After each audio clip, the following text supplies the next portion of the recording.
감사합니다. 여러분이 드린 헌금이 어떤 내용인지가 좀 궁금합니다.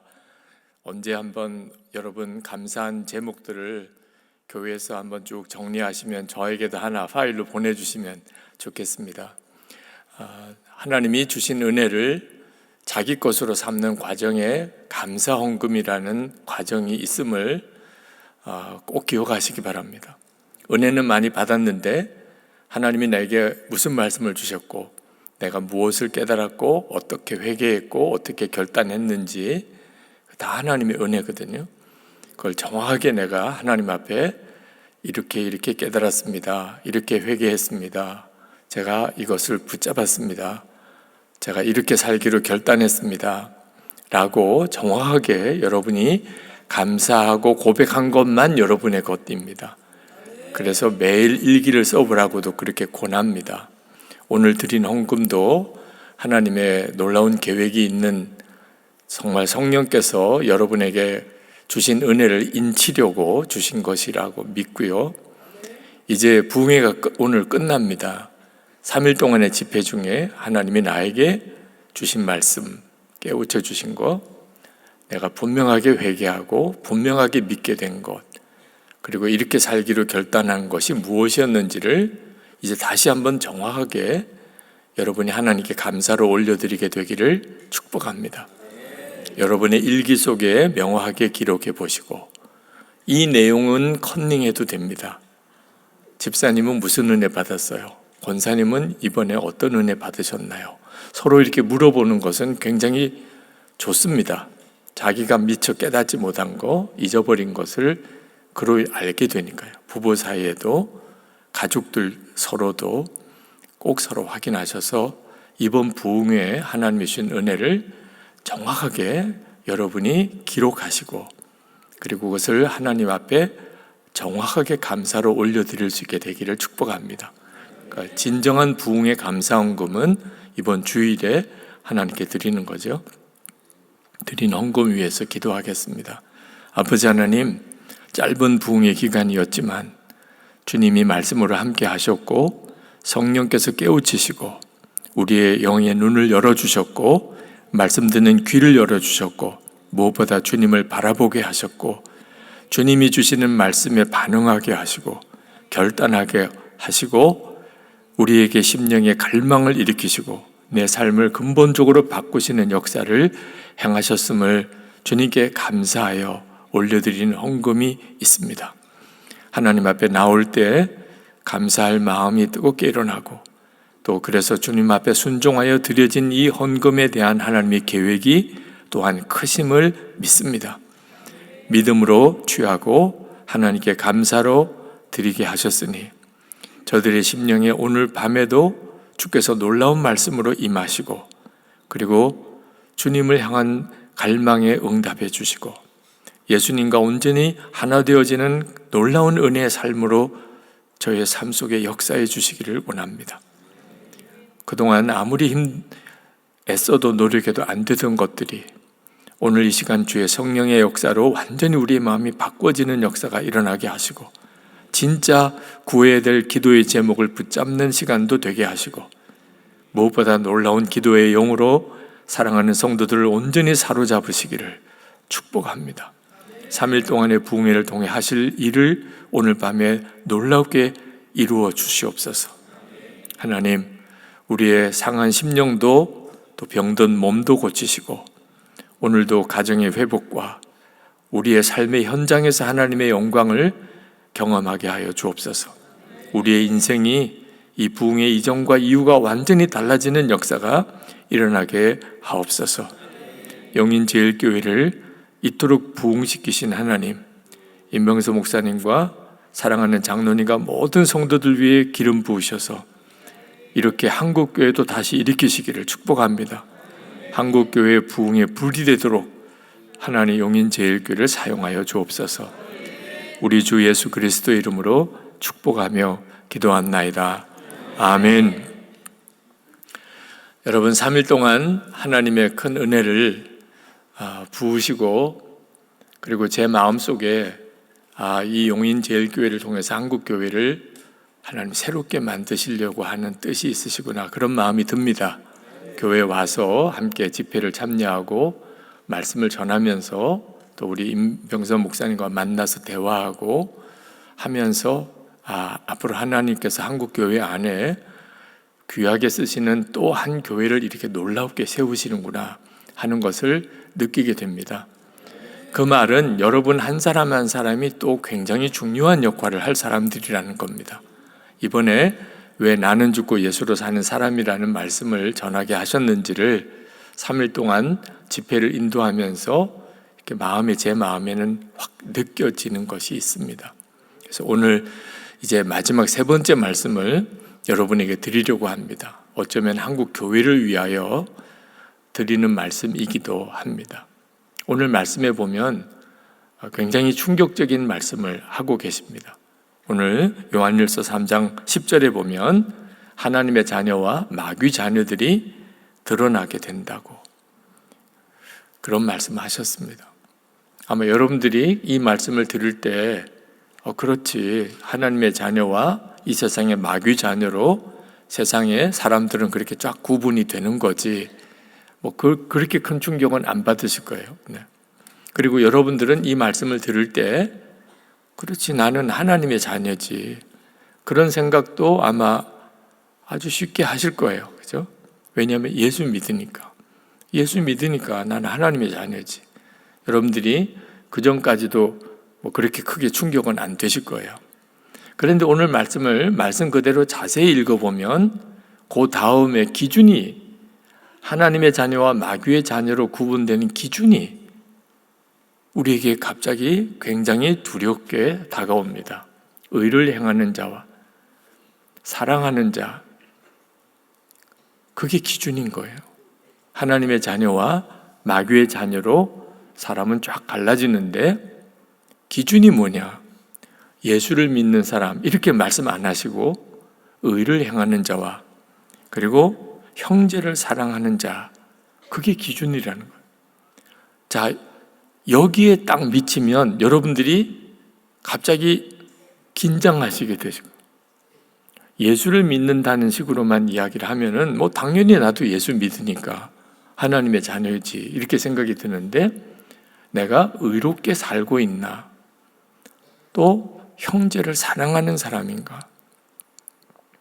이 말씀 앞에서는 자신이 없는 분들이 꽤 많으실 거예요. 나야말로 하나님의 자녀입니다, 이렇게 당당하게 손을 들고 말하기가 주춤거리는 분들이 많으실 거예요. 자, 예수를 믿는 사람이라고만 했다면 너무 당당하게 나예요, 제가 하나님의 자녀예요. 근데 조금도 부끄러움이 없이 아주 당당하게 아멘하고 손을 들 수 있을 텐데, 의를 행하는 자, 형제를 사랑하는 자인가를 물으면 갑자기 위축이 되고, 내가 그렇다고 말을 해도 되나? 이런 점에 대해서 자신이 없어진다면 지금 예수님을 믿는데 문제가 있는 거예요. 처음에 부흥회를 시작하면서 이번 부흥회는 예수님을 잘 믿자는 것을 말씀드리자는 것이다. 다 예수 믿으시는 분들에게 예수님을 잘 믿자고 왜 굳이 말을 해야 되나? 바로 오늘 이 말씀에서 탁 드러나는 거예요. 예수 믿는 사람 손 들어보라 그러면 다 들지요. 의를 행하고 형제를 사랑하는 사람 손 들어보라 그러면 갑자기 분위기가 싹 달라진다면, 우리가 흔히 그냥 생각하는 예수 믿는 것이 주님이 보시기에도 그렇게 똑같은 기준일까? 아닐 수가 있다는 겁니다. 지금 한국교회의 위기를 말하는 이유가 바로 여기에 있는 거예요. 예수 믿는다는 많은 성도들이 의를 행하는 것과 형제를 사랑한다는 것에 대해서는 자신이 없어지는, 그래서 한국교회가 이렇게 어려워진 거예요. 예수님께서도 분명히 말씀하시기를 나더러 주여 주여 하는 자마다 다 천국에 들어갈 것 아니고 하나님의 뜻대로 행하는 자라야 천국에 들어간다고 하셨어요. 이 말씀과 똑같은 뜻이에요. 의를 행하는 자와 형제를 사랑하는 자여야 천국에 들어간다. 그렇다면 예수님을 믿기만 하면 구원받는다고 했는데 그건 잘못된 겁니까? 그렇지 않아요. 예수님을 믿어야 구원받는 것은 조금도 더해서도 안 되고 빼서도 안 될 기준이에요. 구원의 조건은 오직 예수님을 믿는 거예요. 근데 예수님을 믿는 것에 대한 오해가 막 생기기 시작한 거예요. 예수님을 믿기는 믿는데 은밀한 죄를 짓고 살고 거짓말도 하고 남도 속이고 서로 싸우기도 하고 서로 미워 죽겠고 용서 못할 사람 생기고 예수님을 믿는데 그렇다는 거예요. 이건 성경을 완전히 오해해도 심각하게 오해하는 거예요. 예수님을 믿으면 그렇게 될 수가 없다는 거예요. 그 말씀을 지금 요한 사도가 하고 있는 겁니다. 여러분, 오늘 말씀을 정말 주목해 보셔야 돼요. 예수님이 왜 십자가에 죽으셨죠? 우리의 죄를 사하시기 위하여. 맞습니다. 그러나 우리의 죄를 사하시기 위하여만 죽으신 게 아니라는 것도 아셔야 돼요. 예수님은 우리 죄를 사하시기 위하여 십자가에 죽으셨지만 동시에 그래서 우리 안에 오셔서 우리와 영원히 함께 살기 위하여 십자가에 죽으셨다고 성경은 분명하게 말씀하고 있어요. 데살로니가전서 5장 10절을 한번 읽겠습니다. 다 같이 한번 읽겠습니다. 예수께서 우리를 위하여 죽으사 우리로 하여금 깨어있든지 자든지 자기와 함께 살게 하려 하셨느니라. 분명히 그렇게 말씀하셨어요. 예수님이 십자가에 죽으신 것은 단순히 우리의 모든 죄를 사하시기 위해서만 아니라는 거예요. 우리의 죄를 사하시고 우리를 죄에서 구원하신 다음에 이제 어떻게 하시려고? 우리에게 오셔서 깨어있든지 자든지 항상 우리와 함께 살기 위하여 그렇게 예수님의 십자가에 죽으신 거라는 거예요. 예수님과 함께 이렇게 살게 되는 사람, 그 사람은 예수님을 눈으로 보지 못해도 예수님을 사랑하게 돼요. 초대교회 그렇게 살았어요. 성도들이. 베드로전서 1장 8절 말씀도 같이 한번 읽겠습니다. 예수를 너희가 보지 못하였으나 사랑하는도다. 이제도 보지 못하나 믿고 말할 수 없는 영광스러운 즐거움으로 기뻐하니. 예수님을 지금 우리는 보지 못해요. 우리 눈에는 지금 예수님이 계시지 않습니다. 두세 사람이 예수님의 이름을 모인 곳에 예수님이 함께 하시겠다고 분명히 약속하셨지만 우리는 눈으로 보지는 못해요. 초대교회 성도들도 마찬가지였어요. 그들도 예수님을 눈으로 보지 못하는 것은 마찬가지였어요. 그런데 그들은 예수님을 사랑하고 예수님을 사랑한 것 때문에 그 말할 수 없는 핍박 가운데서도 영광스러운 즐거움으로 기뻐하니, 말할 수 없는 영광스러운 즐거움으로 기뻐했다는 거예요. 그 초대교회 성도들이에요. 지금도 똑같아요. 우리도 예수님을 눈으로 보지는 못하지만 지금 예수님이 내 안에 거하시는 것을 알고 나면, 믿어지게 되면, 그러면 어떤 처지와 환경과 여건 속에서도 말할 수 없는 영광스러운 즐거움으로 기뻐하게 돼요. 이게 예수를 믿는 거예요. 이처럼 말할 수 없는 영광스러운 기쁨으로 사는 사람은 뚜렷한 삶의 특징이 있어요. 그게 바로 어떤 형편에서든지 의를 행하고 또 형제를 사랑해요. 예수님을 믿으니까. 어떻게 믿으니까요? 항상 같이 살아요. 주님과. 그리고 보지 못하지만 주님을 뜨겁게 사랑하게 되었어요. 예수님하고 사랑에 푹 빠졌어요. 그게 나는 죽고 예수로 사는 거라고 했잖아요. 그러니까 어떻게 살게 돼요? 의롭게 살게 돼요. 죄 짓지 않아요. 누가 있든지 없든지 보든지 안 보든지 상관없어요. 주님이 함께 계시니. 그리고 용서 못할 사람이 없어요. 용서 못할 사람 용서하고 사랑 못할 사람 사랑하고 살게 돼요. 그게 바로 예수님을 믿는 거예요. 예수 믿으면 구원받아요. 그 점에 대해서는 조금도 양보할 수 없어요. 근데 문제는 예수 믿는 것 같지 않으면서 예수 믿는다는 사람이 너무 많다는 거예요. 요한 사도 그 말씀을 하고 싶으신 거예요. 11절 말씀해 보면 서로 사랑할지니, 예수님을 믿으니까 그렇게 말씀하는 거예요. 서로 사랑할지니. 14절 15절에 우리는 형제를 사랑함으로 사망에서 옮겨 생명으로 들어간 줄을 알거니와 사랑하지 아니하는 자는 사망에 머물러 있느니라. 그 형제를 미워하는 자마다 살인하는 자니 살인하는 자마다 영생이 그 속에 거하지 아니하는 것을 너희가 아는 바라. 여러분은 이제 미워하는 사람 다 없어졌죠?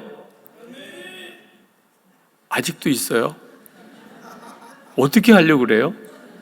아니, 미워하는 자마다 사망에 거하는 사람이라. 너무나 많은 예수 믿는 성도들이 이 말씀을 진짜 진지하게 받아들이지 않아요. 16절에 우리도 형제를 위하여 목숨을 버리는 것이 마땅하니라. 이게 마땅하다, 당연하다 그런 뜻이에요. 왜? 나 위에 십자가에 죽으신 주님이 지금 내 안에 계시니. 그러니까 이건 너무 당연한 일인 거예요. 나 위하여 죽으신 주님을 모시고 살면서 그 주님이 내 왕이신데 누구를 도대체 용서 못한다고 하며 누구를 도대체 사랑 못한다고 할 수 있냐는 거예요.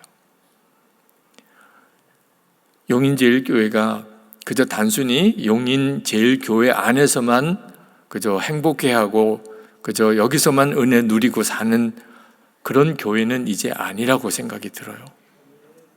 한국교회 전체를 끌어안고 한국 민족을 품고 하나님이 이렇게 교회를 세우고 세시잖아요.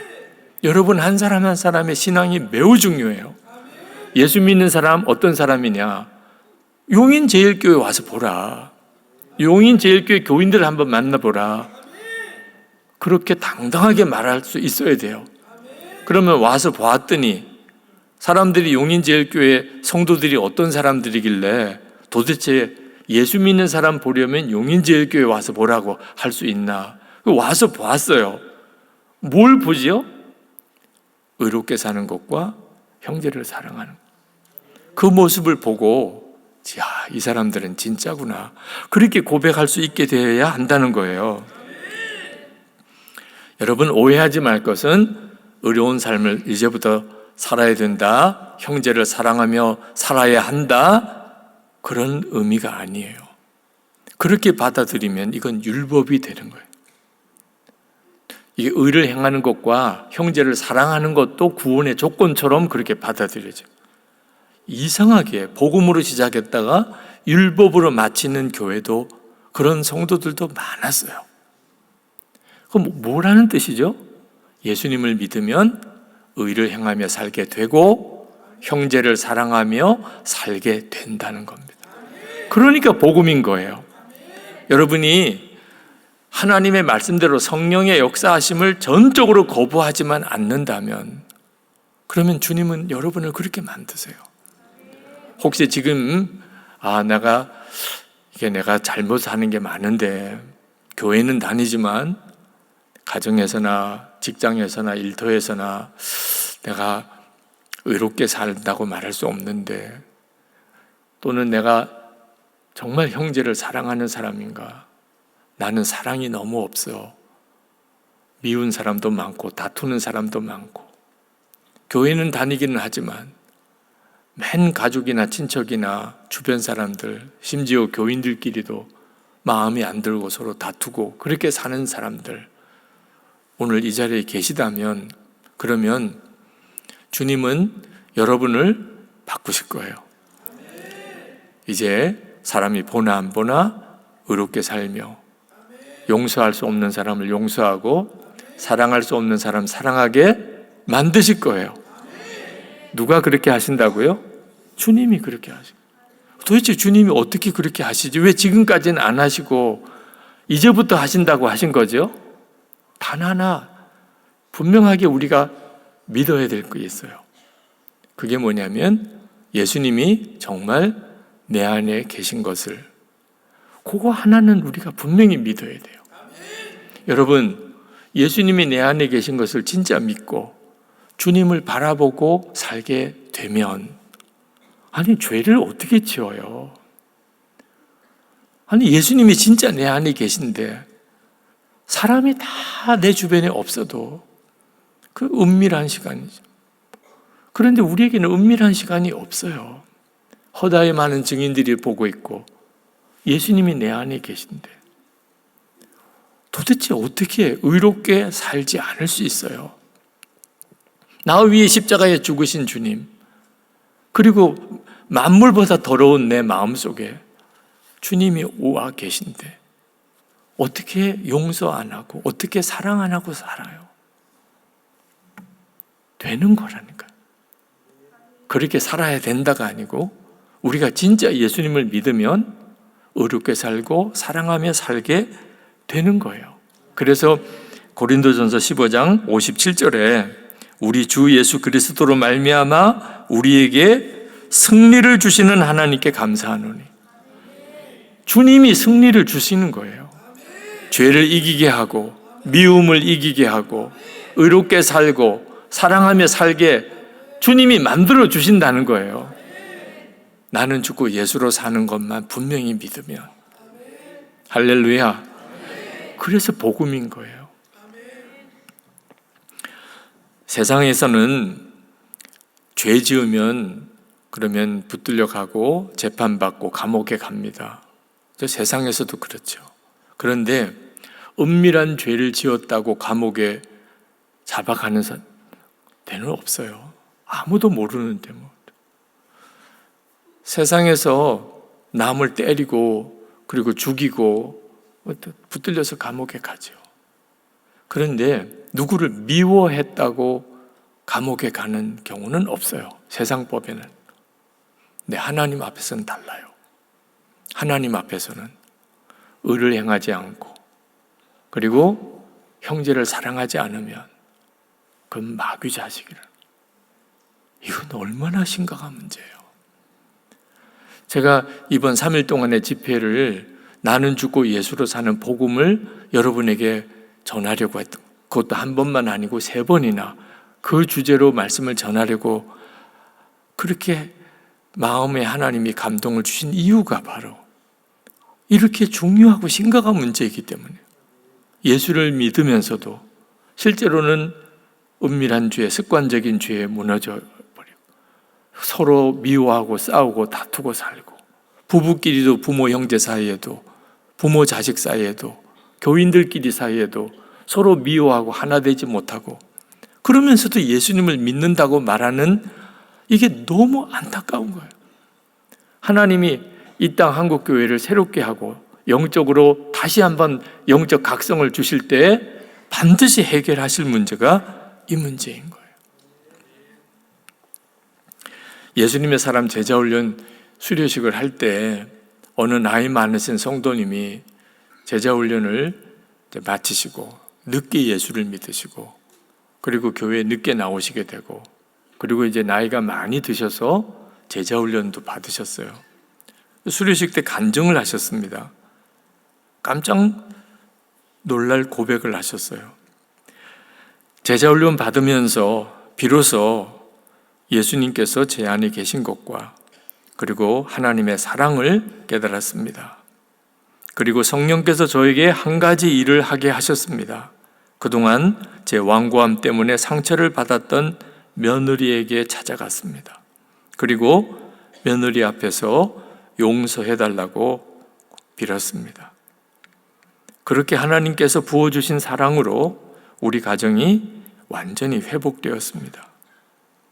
아들로부터 감사하다는 전화를 받았습니다. 그 연세 많으신 그 성도님이 눈물을 글썽거리면서 그렇게 고백을 하시더라고요. 도대체 이게 어떻게 이런 일이 가능하죠? 주님이 함께 계신 것을 진짜 알게 됐을 때, 그때 그렇게 저절로 바뀌는 거예요. 이 사람이 예수님을 진짜 믿게 됐구나, 진짜 예수님을 믿으시는구나 하는 것을 그래서 안다는 거예요. 여러분, 세상을 보면 솔직히 의롭게 살기 쉽지 않다, 그렇게 결론 내릴 수밖에 없어요. 너도 나도 다 서로 속이고 서로 은밀한 죄 짓고 사는데 어떻게 우리라고 죄 안 짓고 살 수 있겠냐 말이에요. 자기 자신을 보면 사랑만 하며 살 자신이 없어요. 부부 사이에도 사랑만 하며 살기 어려운데, 부모 자식 사이의 관계도 사랑만 하며 살기 어려운데, 형제들끼리도 사랑만 하며 살기 어려운데 어떻게 사랑만 하며 살 수 있겠나 싶어요. 자기 자신을 보면, 세상 바라보고 자기 자신 바라보면 사실 의롭게 살고 사랑하고 사는 건 말도 안 돼요. 그런데 더 놀라운 것이 그런 우리 안에 예수님이 계시다는 거예요. 예수님이 오셨다는 거예요. 우리가 예수님을 영접했으니까. 와, 여기서부터 모든 게 달라지기 시작하는 거예요. 세상 바라보면 바로 못 살 것 같고, 나 자신만 보면 사랑은 안 되는데, 주님을 알게 되면서 완전히 바뀌는 거예요. 나는 하나도 안 바뀐 존재이지만 주님이 나와 함께 계신 거 하나가 분명해지니까 이제는 내 더러운 정욕대로, 내 혈기와 성질대로 못 사는 거예요. 이제는 주님이 하자는 대로 살게 되는 거예요. 그게 예수 믿는 성도예요. 선한목자교회에서 한 번은 부목사님 한 분을 면담을 했는데, 목사님 부목사 한 분을 세우시려고 그 목사님이 질문을 하나 받고는 너무너무 화가 났다는 거예요. 목사님, 예수 믿으시고 이제 목사가 되셨으니까 부부싸움은 해결되셨지요? 그 말에 너무 화가 나더래요. 그 목사님이 나중에 가서 고백을 하셨어요. 그 면담하는, 저도 그렇고 다른 부목사님들도 같이 면담을 했는데, 당신들은 해결했습니까? 이렇게 묻고 싶더래.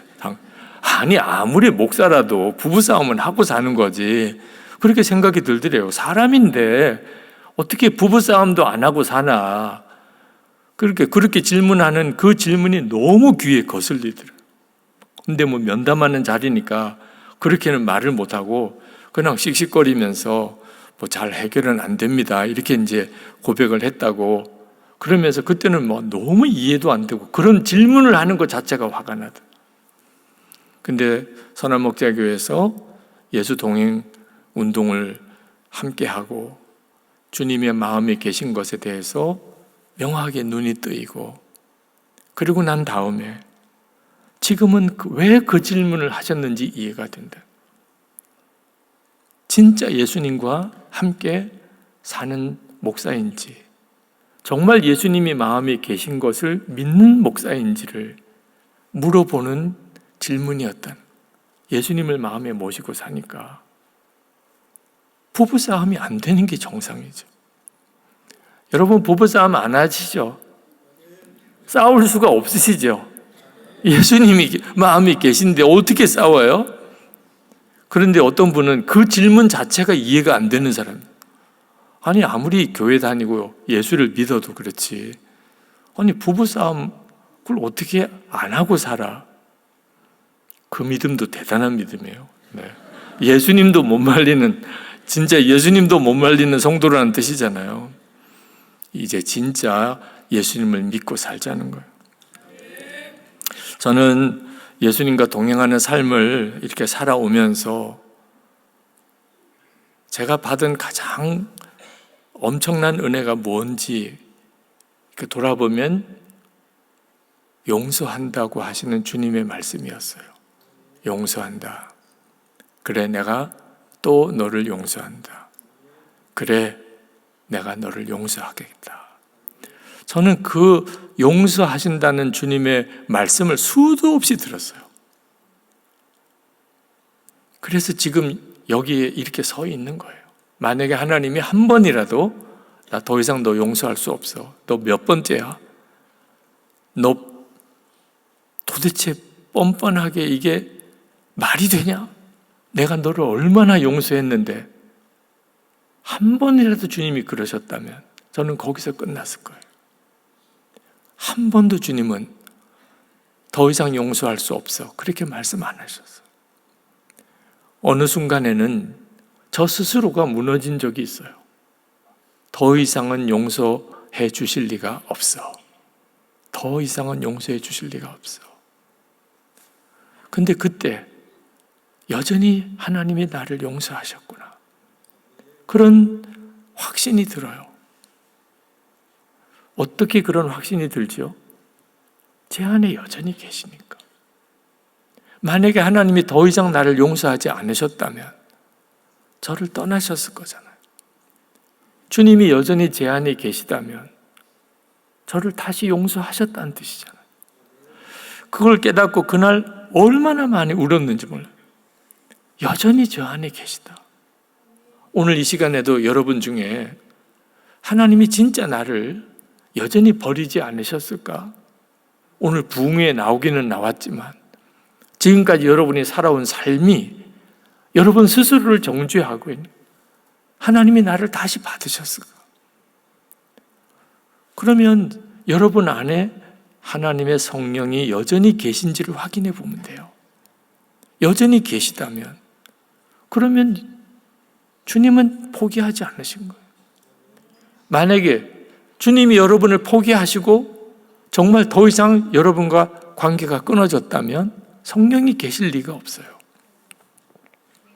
너무너무 하나님의 은혜가 감사하더라. 하나님 여전히 저를 사랑하시나요? 그러면서도 생각에는 이렇게까지 사랑하시고 용서하시는 것은 이게 문제가 될 수 있지 않나? 끝까지 끝까지 사랑하신다. 그러면 마음 편안하게 죄 짓는 방법으로 나갈 수도 있잖아요. 아니, 하나님은 어떻게 이렇게 끝까지 용서하시지? 어떻게 이렇게 끝까지 사랑하시나? 그때 주님이 주시는 말씀이 있었어요. 너도 다른 사람에게 그렇게 해라. 그때는 정말 뭘 하고 어떻게 제가 저 자신의 감정을 추스리기가 어렵더라. 왜 하나님이 나의 이 죄성을 그렇게 선명하게 저희가 주목하게 하시고, 저 자신의 육신은 구원받았고 지금 목사가 되었고 이제 은퇴한 지금도 여전히 제 육신은 변함이 없어요. 여전히 제 육신 속에서 죄가 일어나고 제 본성은 여전히 악하고 교만하고 또 정욕적이고 그게 저 자신이에요. 그런데도 하나님께서 여전히 저를 용서하시고 사랑하시는 이유, 꼭 하나를 원하신 거예요. 그런 사랑과 용서를 너가 정말 믿었다면 너도 그렇게 하라는 거예요. 예수 믿는 성도의 가정, 예수 믿는 성도들이 모인 교회가 천국인 이유가 바로 이때부터 이루어지는 거예요. 용서 못할 사람이 없고 사랑 못할 사람이 없는 거예요. 왜? 우리가 하나님으로부터 그런 용서와 사랑을 받았습니다. 우리가 이처럼 주님이 함께 계시는 것이 정말 믿어지려면, 그러면 시작을 무엇부터 해야 되냐? 예수님을 항상 생각하는 것부터 해야 돼요. 많은 분들이 예수님이 내 마음에 계신 거다, 말씀으로는 이렇게 받아들이면서도 항상 예수님을 잊어버리고 산대요. 그래서 이제 예수 동행 일기를 쓰면서 하는 첫 번째 목적이 주님을 계속 매일 생각하도록.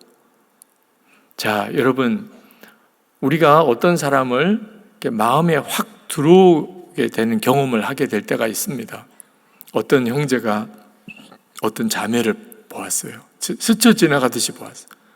근데 그 자매가 그 형제 마음속에 확 들어왔어요. 무슨 뜻이에요? 마음에 들었다는 거예요. 사랑에 빠졌다는 거예요. 그럼 어떻게 돼요? 주야로 그 자매만 묵상해요. 그때부터 밥 먹을 때도 그 자매 생각나고, 밤에 잘 때도 그 자매가 생각나고, 아침에 눈 떠도 그 자매 생각나고. 사랑에 빠져본 사람 다 이해되시죠? 네. 사람이 있든 없든 하든 그 사람만 생각나요. 누가 내 마음속에 들어왔다는 거예요. 어느 자매도 어느 날 어느 형제를 이렇게 딱 봤는데 갑자기 마음이 확 이상해지는 게, 그때부터 그 형제만 주야로 묵상하고 사는 거예요. 그 형제가 있는 곳만 찾아가고 그 형제 뒷자리에 서서 그 형제의 뒤통수만 바라보고 사랑에 빠진 거죠. 여러분, 결혼하고 난 다음에 아이가 태어났어요. 그러면 엄마 아빠의 마음에 아이가 확 들어와 있어요. 그러니까 아이를 보나 안 보나 상관없어요. 항상 아이, 자식 생각이에요. 그게 부모 마음이잖아요. 그게 누군가가 내 마음에 들어왔다는 거예요. 우리는 예수님을 영접했잖아요. 예수님을 영접했다는 게 무슨 말이에요? 예수님이 내 마음에 오셨다는 거예요. 그럼 어떻게 돼야 정상이에요? 주야로 예수님만 생각하는, 주야로 예수님. 여기에 문제가 생기는 거예요. 아침에 눈 뜰 때부터 밤에 잘 때까지 예수님은 생각도 못하고 살았다. 그러니까 문제가 되는 거예요. 예수님과의 관계가. 예수님을 영접했다면서, 그러니까 주님은 신실하신 분이라 내 안에 오셨어요. 주님은 내 마음에 오셨어요. 근데 나는 주님을 한 번도 생각도 안 하고 살았어요. 우리 중에 제일 무시당하시는 분, 예수님이세요. 예수님을 영접해놓고 두세 사람이 예수님의 이름으로 모인 곳에 주님이 같이 계시겠다고 약속하셨잖아요. 그런데 우리들이 두세 사람 이렇게 모여서 맨 남의 말하고 정치 이야기하고 서로 다른 사람 흉보고 불평하고 원망하고, 그 가운데 주님이 계셔요. 여러분, 이게 진짜 못할 일이잖아요. 근데 우리는 그렇게 살고 있는 거예요. 세계 한인 선교사 대회를 주관하시고 늘 섬기시던 목사님이 이제 은퇴를 하셨습니다. 마지막 세계 선교사 대회를 섬겼습니다.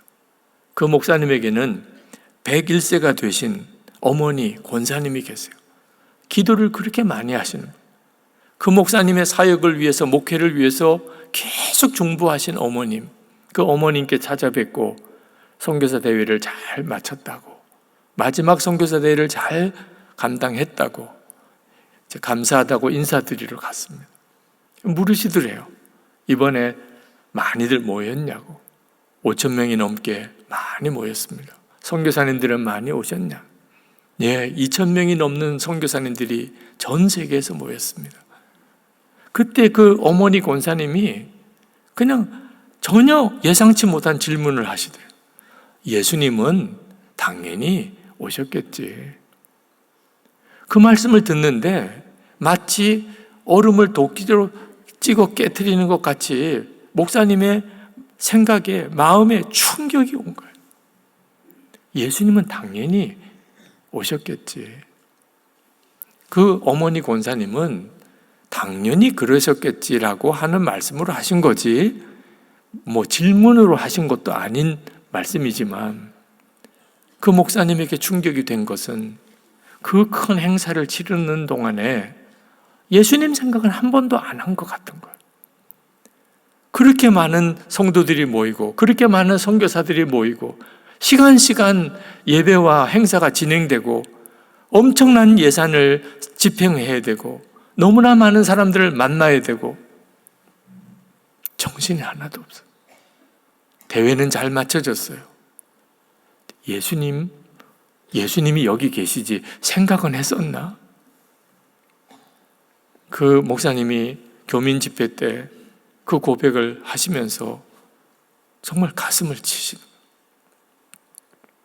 꼭 우리들이 그렇게 사는 거예요. 예수님이 내 마음에 계시다, 우리와 함께 계시다, 아는 게 중요한 게 아니고, 그러니까 항상 예수님을 생각하고 사느냐 하는 거예요. 저는 목회하면서 교인들을 어떻든지 변화시켜 보려고 무던히 애를 썼어요. 좀처럼 안 변해요. 굳건한 반석 같아요. 교인들을 좀 어떻든지 좀 변화시켜 보려고 그렇게 애를 쓰면 쓸수록 좌절이 더 심해요. 근데 그때 주님이 저에게, 이 어리석은 것아, 너가 어떻게 사람을 변화시키냐, 그러시면서 저에게 깨우쳐 주신 것이, 사람의 변화는 주님이 하시는 거라. 주님을 만나면 안 변할 사람이 없는 거예요. 주님을 만나지 못했는데 변화될 사람이 없다는 거예요. 너는 내 교인들이 나를 바라보게 해야 된다. 그래서 그때부터 저는 예수 동행 운동을 하게 된 거예요. 이렇게 하시라 저렇게 하시라 말하지 않았어요. 주님을 만나면 말씀대로 안 살 사람이 없어요. 그래서 주님을 바라보시라고, 주님과 동행하시라고 그렇게 권해드린 거예요. 그래서 하게 된 게 일기를 쓰기 시작한 거예요. 선한 목자교회에서 처음 2011년에 매일 일기를 쓰면서 주님을 생각하며 살아보시라고 했을 때 솔직히 반응이 엄청 차가웠어요. 너나 잘하세요 이런 뜻이었어요. 솔직히 일기 쓰면서 하는 일이 귀찮기도 하고 그것도 나누고 살려니까 기절할 만한 일일 수도 있잖아요. 그런데 그 일기를 쓰면서 주님을 계속 생각하며 사람이 바뀌더라. 그렇게 안 바뀌던 사람이 바뀌더라. 어느 집사님이 처음 예수 동행 일기를 쓴 날이에요. 2010년 12월 28일. 오늘부터 일기를 쓰기 시작했다. 큰아들에게 이 일기에 대해 이야기해 주었다. 오늘은 두 아들이 방학하는 날. 아이들은 너무 기뻐했지만 엄마인 나는 말할 수 없는 비통함이 몰려왔다. 이제 이 아들들과 44일간의 험난한 대장정을 어찌 헤쳐나가리요. 게다가 바로 이 순간에 주님과 24시간 동행하는 일기를 써야 되다니. 일기를 쓴 첫날 정말 기적적으로 아이들의 전쟁터 같은 상황에도 고성과 잔소리는 사라지고 작은 목소리로 타이르거나 야단칠 마음을 참고 지나갔다. 내가 계속해서 주님만 생각해 보려고 집중하다 보니 아이들이 호사를 누린 날이 되었다. 큰아들이 다른 때와 다른 엄마를 보고 물었다. 엄마, 그 일기 언제까지 쓸 거예요? 나는 순발력 있게 대답했다. 주님 오시는 그날까지. 정말 나의 바람이자 우리 아이들의 이 간절한 바람이 이루어지길 남편은 더 사모함으로 기도할 것이다. 여러분, 이 집사님 가정에 예수님이 그날부터 같이 계셨을까요? 그럴 리가 없죠. 그 집사님과 함께 하신 주님이잖아요. 남편도 교회 집사님이고 아이들도 다 교회 다니고 예수님이 그 가정에 같이 계셨잖아요. 그런데 어떻게 이날 이런 변화가 일어나죠? 주님 바라보기로 작정했습니다. 주님이 나와 함께 계신 것을 그냥 믿는다고 넘길 게 아니고, 그러니까 나도 주님을 생각해야지. 그게 일기를 쓰게 된 이유거든요. 그러자 가정이 바뀌는 거예요. 이건 정말 놀라운 일이잖아요. 여러분 모두에게 해당되는 일이에요. 삶의 변화. 예수 믿으면서 의롭게 살고 사랑하며 사는 거, 그건 주님이, 내가 정말 주님을 믿으면 주님이 그렇게 하게 해주신다는 거예요. 예수 동일기를 쓰면서 교회 분위기가 완전히 달라지기 시작했어요. 담임 목사와 부목사가 일기를 매일 같이 나누고 살아요. 장로님들하고 목사님들이 일기를 매일 같이 나누고 살아요. 이건 놀라운 일이 벌어지기 시작한 거예요. 부목사님들은 처음에 엄청 힘들어 하셨어요. 담임 목사와 일기 매일 같이 나누고 산다. 교회 떠나야 되나 이렇게 고민하는 기색이 역력하시더라고요. 그런데 그렇게 살아가기 시작하면서 16년, 지금은 정말 함께 사는 것 같아요. 예수님 안에서. 교회 성도들의 삶에 변화의 간증들이 엄청나게 일어나기 시작했어요. 진짜 예수 믿고 사람이 바뀌었다, 간증 사례가 수도 없이 일어나는 거예요. 2024년 선한목자교회 위드 지저스 데이 주일에 간증하신 집사님이 77세 주금자 집사님인데 치매 되신 지 5년, 지금으로는 이제 6년째 된, 치매 되신 지 5년 되신 집사님이 교인들 앞에서 그 주일에 예수님과 동행하는 삶을 사는 간증을 하신 거예요. 그 영상을 예수 동행 목요 집회 때 다시 인터뷰를 했었는데, 여러분에게 그냥 영상을 보여드리는 게 좋겠다고 싶어서 여러분에게 영상을 지금 보여드릴게요. 제 기억은 날이 갈수록 흐릿해지지만 주님만은 제 안에서 더 선명해지고 있습니다. 어떤 어둠이 찾아와도 명랑하게 주님 손 꼭 잡고 씩씩하게 걷겠습니다. 안녕하세요. 예수 동행으로 가장 행복한 시간을 보내고 있는 주금자 집사입니다. 저는 주로 모두가 잠든 새벽에 홀로 일어나 말씀을 읽고 일기를 씁니다. 그런데 방금 적은 일기 기억이 나지 않아서 하루에 몇 번씩 같은 일기를 쓰기도 합니다. 사실 저는 6년째 치매를 앓고 있습니다. 시간이 흐를수록 머릿속에 저장해두었던 소중한 것들이 하나씩 지우개로 지워져 가는 느낌이 듭니다. 날짜나 요일이 기억이 안 나는 건 예산일이 되었고, 숫자나 사람 이름이 가물가물해 민망할 때도 많습니다. 그러한 혼돈과 두려운 속에서도 제가 매일 행복하게 살아갈 수 있는 것은 주님이 매일 저와 손잡고 걸어주시기 때문입니다. 예수 동행 앱 사용법도 잊어버려 이제는 익숙하게 손글씨로 종이에 예수 동행 일기를 씁니다. 가끔 말씀이 이해가 안 될 때도 있고 기도가 잘 안 나와서 주기도문만 반복할 때도 있습니다. 주님과 대화하는 시간만큼은 마음에 그렇게 편할 수가 없습니다. 기억이 가물가물하면서 모든 길을 잊어도 절대로 잊지 않는 길이 있습니다. 바로 딸 아이의 집으로 가는 길입니다. 그곳에는 사랑하는 손주 성민이가 있습니다. 성민이는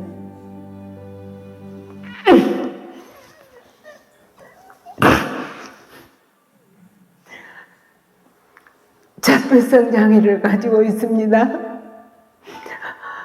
처음 성민이가 태어났을 때 가슴이 무너지는 것만 같았습니다.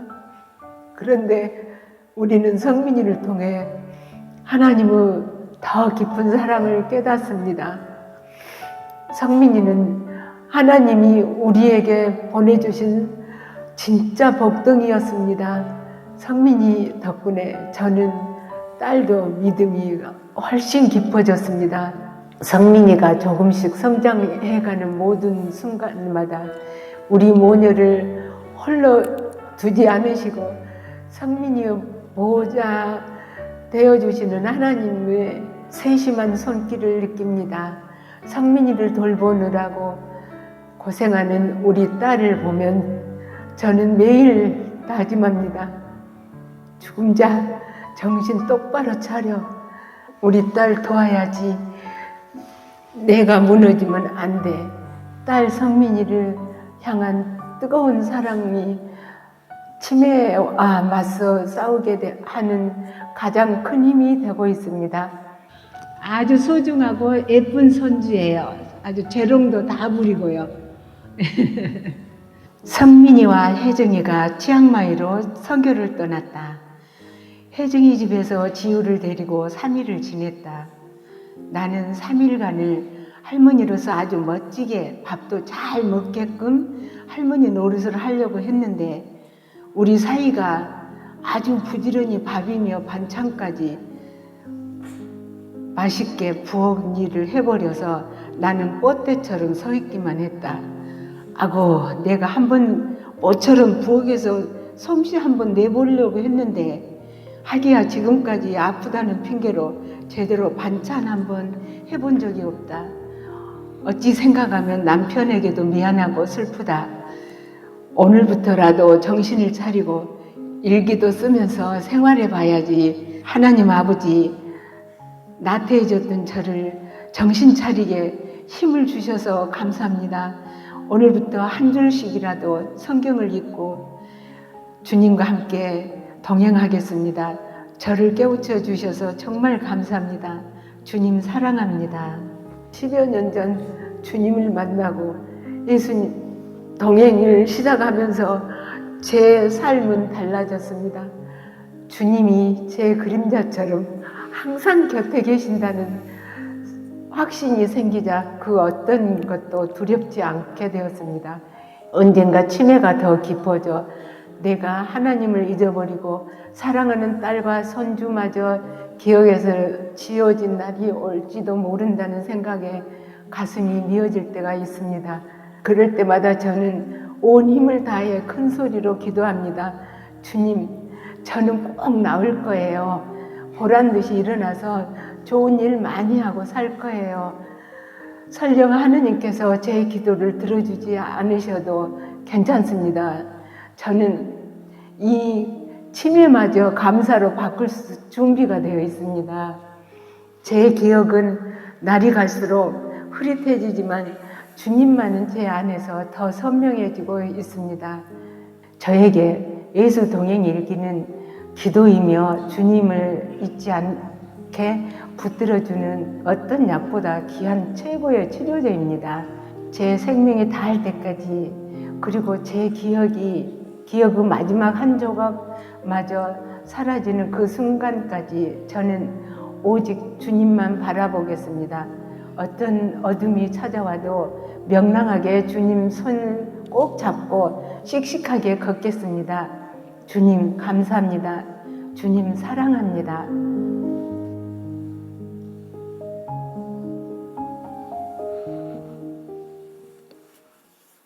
여러분,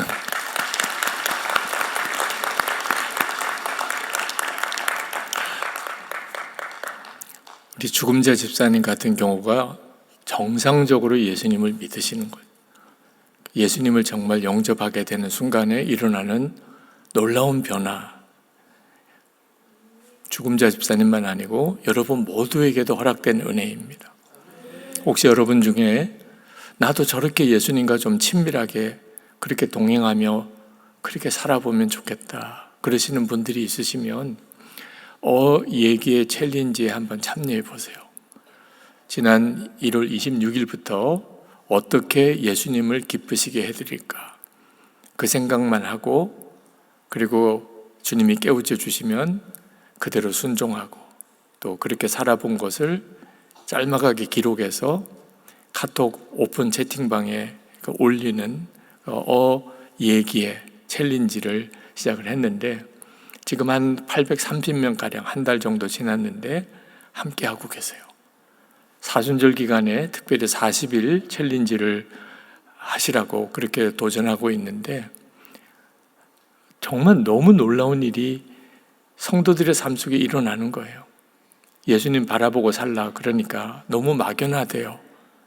그런데 얘기의 챌린지를 해보니까 우리의 가정에서 일어나는 대부분 많은 일들이 다 주님과 관련된 일이에요. 그리고 삶이 바뀌기 시작하는 거예요. 여러분도 예수님이 진짜 나와 같이 계실까? 내 삶도 바꾸실까? 여러분도 꼭 한번 해보세요. 얘기의 챌린지는요, 실천 지침이 이렇습니다.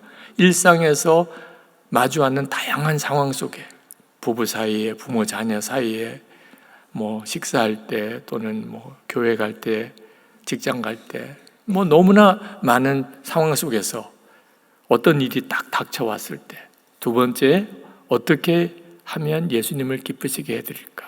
그 생각만 하는 겁니다. 불평하고 원망하고 미워하고 하지 말고 어떻게 하면 예수님을 기쁘시게 해드릴까? 그리고 생각나면 세 번째, 그렇다면 즉시 순종하는 것. 그리고 네 번째, 그 과정을 예수 동행 일기에 써보는 것. 반드시 쓰고 그 중에서 얘기에 카톡 오픈 채팅방에 들어오시면 거기에서 그걸 요약해서 올려주는 거예요. 하루에 지금 한 150건 정도씩 얘기의 사연들이 계속 올라와요. 정말 읽는 것만도 정말 은혜가 돼요. 제가 몇 건만 여러분에게 한번 읽어드릴게요. 아이들 3명 귀파 주다가 남편이 귀파 달라고 하면 늘 귀찮은 마음 들어서 잘 안 해줬었거든요. 오늘은 얘기에 생각하며 남편에게 먼저 귀파 줄까 하고 물어보았습니다. 남편이 너무 좋아하더라고요. 작년 여름에 아이들 문제로 사이가 멀어진 시누이가 오늘 생일이라고 카톡에 알림이 떠서 모른 척하고 지날까 하다가 얘기가 떠올라 5개월의 침묵을 제가 먼저 깨고 생일 축하 메시지를 전했습니다. 손이 자꾸만 유튜브로 가려고 합니다. 자꾸 비교하고 마음이 힘들어지려고 합니다. 얘기에 주문처럼 되뇌이고 찬양을 틀어놓습니다. 순간의 생각을 바꾸어 주시는 하나님 감사합니다. 끝이 없는 질병과의 싸움 중에 한 날입니다. 오늘은 늘 날 향한 주님의 사랑을 의심하게 하는 생각이 불현듯 들었습니다. 예수님을 기쁘시게 하려면 주님 앞에 나아가야겠다는 생각이 들어 아이가 샤워하는 동안 거실에서 무릎을 꿇습니다. 여전히 나를 사랑하시는 주님의 사랑을 깨닫게 하시니 감사합니다. 날 구원하신 그 사랑은 정말 놀랍고 놀랍습니다. 많은 분들이 그렇게 말씀하세요. 주님이 저와 함께 계신 걸 잘 모르겠다고. 내 삶 속에서는 주님이 함께 계신 게 느껴지지 않는다고. 근데 얘기의 챌린지에 들어오신 분들이 남편 아내 사이에, 부모 자녀 사이에, 가정에서 일상적인 일 속에 주님이 정말 함께 계시구나, 말씀하고 계시구나, 그걸 너무나 놀랍게 경험해요. 어른들만 아니고 아이들도 얘기의 챌린지에 들어와서 글을 올리는 거 보면 너무 귀여워요. 안녕하세요. 오늘은 정말 기쁜 감성이에요. 얘기에 생각하며 오늘 교회를 혼자 갔어요. 그래서 엄마가 칭찬 잔뜩 해주셨어요. 오늘 하루 종일 방구석 컴퓨터 앞에 앉아 찬양과 말씀 영상 틀어놓고 일에 중독된 모습이 엄마로 보이는 것은 하나님이 기뻐하지 않으실 것 같다는 생각에 오늘은 어질러진 거실부터 청소하고 정리했습니다. 깨끗해진 거실을 바라보니 저도 참 상쾌해지고 기분이 좋아지네요. 사연은 너무 많아요. 여러분도 한번 들어오셔서 보시면 아마 감동되시고 도전도 받으실 거예요. 하나님의 자녀와 마귀 자녀가 확연히 구분되고 있어요. 지금 우리 사회가 그렇게 가고 있어요. 중간 없어요. 하나님의 자녀 아니면 마귀 자녀예요. 어떻게 하시겠어요? 계속해서 갈등만 하실 거예요. 계속 은밀한 죄 짓고 부끄러운 죄 짓고 용서하지 못하고 사랑하지 못하고 내가 교회 다니니까 그거 하나 붙잡고 여러분 어떻게 버텨내시려고 하세요? 이제 진짜 주님을 붙잡으셔야 돼요. 예수님이 여러분 안에 계신 것 정말 믿으세요. 여러분의 삶을 여러분이 바꾸시려고 하시면 100번 실패해요. 그냥 주님이 마음에 계신 걸 정말 믿는 거예요. 그리고 주님을 정말 바라보는 거예요. 그걸 꾸준히 여러분이 일기로 써보시고 함께 같이 해보세요. 혼자서 쓰러지고 나면 일으킬 사람이 없어요. 같이 써야 쓰러진 사람 있으면 일으켜주고 내가 쓰러지면 교우들이 일으켜주는 거예요. 여러분, 앞으로 편안하고 좋은 날 올 거라고 여러분에게 말씀드릴 수 없을 것 같아요.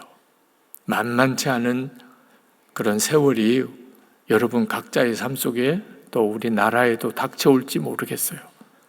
성경을 읽어보면 요한계시록은 만만치 않은 정말 시험과 환난이 기다리고 있다고 했어요. 여러분 준비되셨나요? 여러분이 영적으로 강해져야 돼요. 어려운 일을 얻게 해달라고, 시험도 다 얻게 해달라고만 어린아이같이 기도하면 안 돼요. 어떤 상황이 와도, 어떤 일이 닥쳐도 우리만 아니고 다른 교회까지 붙들고 한국 교회까지 같이 일으켜낼 수 있는 여러분 그리고 교회가 되셔야 하는 거예요.